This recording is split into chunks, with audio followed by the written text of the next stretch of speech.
Good morning. It's just almost 7:30 here in Oregon, and it's chilly.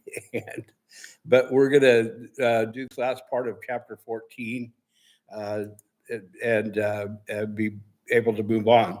I got a couple things to talk about. This is going to be Isaiah part 22, but it covers Isaiah chapter 14, verses 24 through 32. And we're just finishing up the one we did yesterday. So we're finishing this up today. And so anyway, I want to kind of do some housekeeping stuff just before I get this that we go into the whole teaching. One of the things is I'm going to ask you to subscribe to this channel, and also I'm going to ask you to give a thumbs up and comments. Give me comments and so forth, and share this video. I would appreciate that very much. The other thing that I wanted to, before we got started, this particular passage is called an oracle, and there's an oracle to two countries. One of them is Assyria, and the other one is Philistia.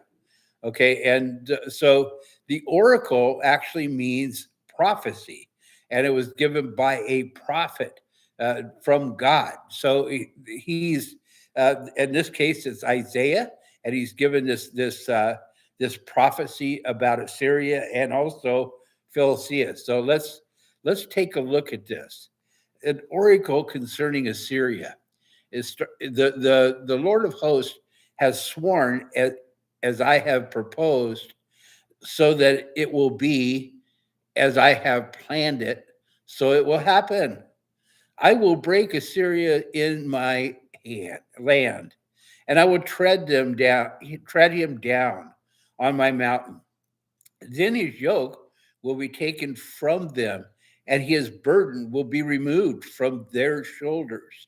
This is the plan prepared for the whole earth, and this is the hand stretched out against all the nations.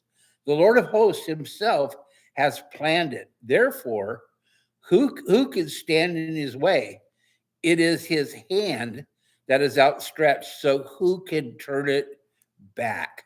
Okay, the next one is oracle to Philistia, and it starts in verse 28. It says, in the year of King Ahaz died, the oracle came. Don't rejoice, all of you in Philistia, because the rod of the one who struck you is broken.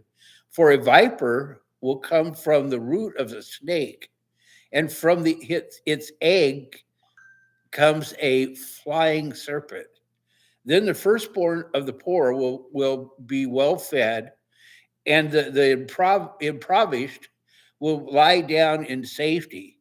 But I will kill your root with hunger, and your remnant will be slain. Wail, you gates! Cry out, city! Tremble with fear, all Philistia! For the cloud of dust is coming from the north, and there is no one missing from the invaders' ranks.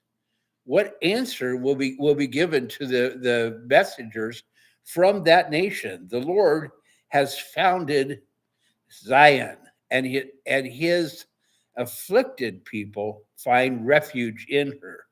Um, this this is those are the two oracles that were given. So let's just take a look and explain a little bit about Isaiah chapter 14, verses 24 through 32.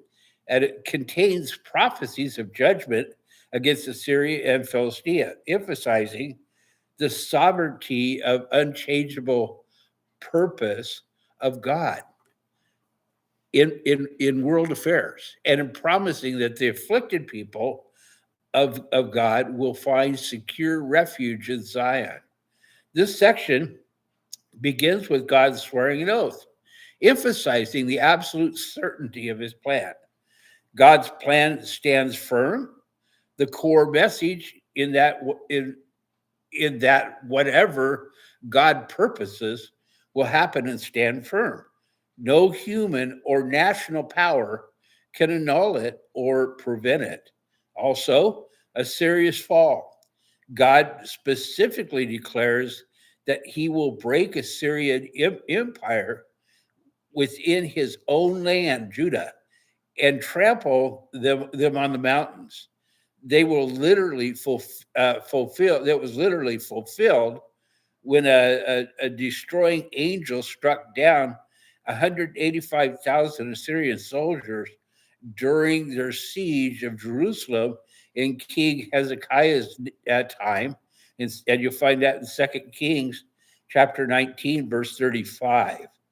The other thing is that deliverance for Judah is pronounced, and the result of the Assyrian defeat will be the removal of their oppressive yoke and burden from the shoulder of God's people. Okay, the last is universal scope. The event serves as a testament to God's universal sovereignty. His hand is stretched out over all the nations, and his purpose applies to the whole earth, demonstrating that he controls the rise and fall of all kingdoms. The oracle was delivered in King Ahaz died in the year that he died, around 715 BC. Warning against rejoicing.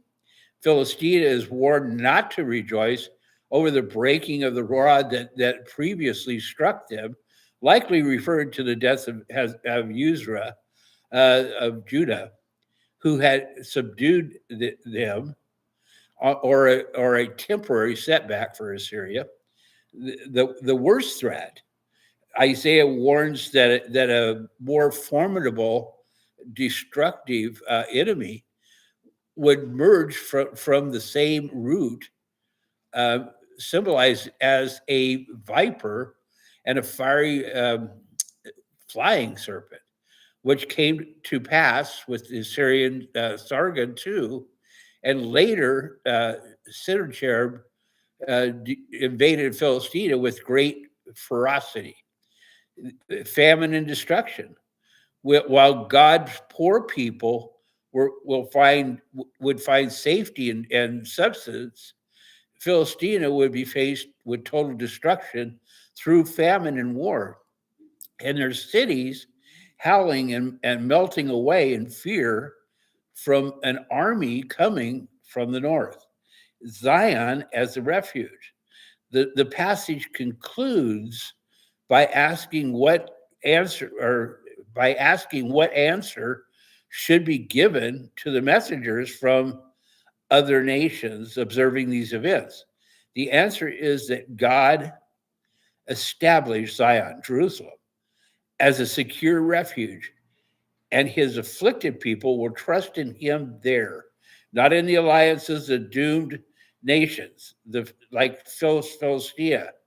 This highlights that true safety is found in trusting God's protection of his church and his people. Well, that was it. And I'd like to say,